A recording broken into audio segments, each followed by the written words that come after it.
Hi అండి. Good morning. నమస్తే.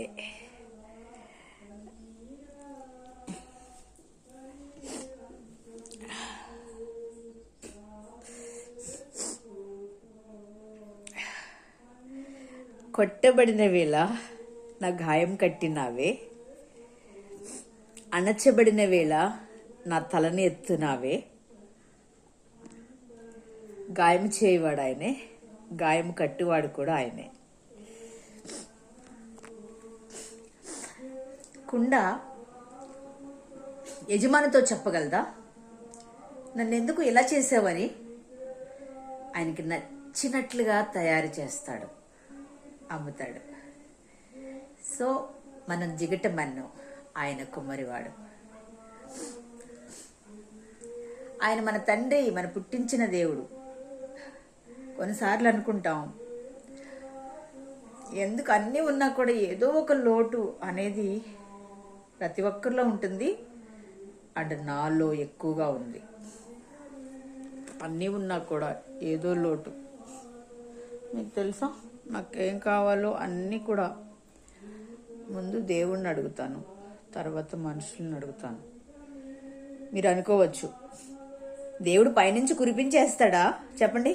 ఈ మధ్య వైజాగ్లో ఒక పాస్టర్ గారు పైనుంచి ప్రార్థన చేసిన వెంటనే 10 రూపీస్ నోట్స్ గిరిగిరా తిరుక్కుంటూ వచ్చిందంట. దాని మీద చిన్న పిన్నీసులు, పిండి ముద్రలు కూడా లేవంట. దేవుడేం చెప్పాడు? కొలువుడి కొలవబడద్ది. మీరు ఏ కొలతతో కొలుస్తారో మనుషుల ద్వారా మీకు ఇప్పించబడద్ది, అంతే కదా.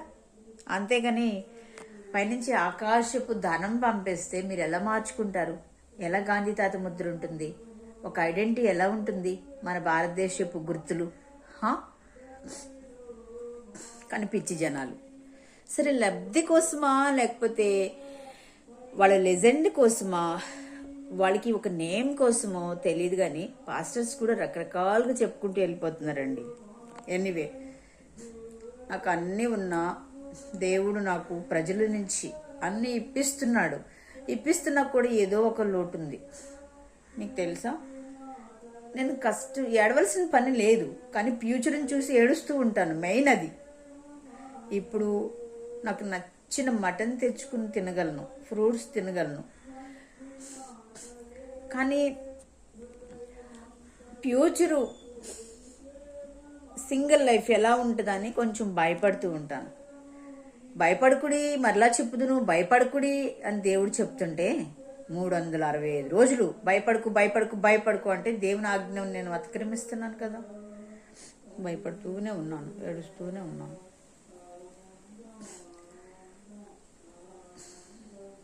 కానీ దేవుని ప్రేమ గొప్పది, దేవుని ప్రేమ శాశ్వతమైనది.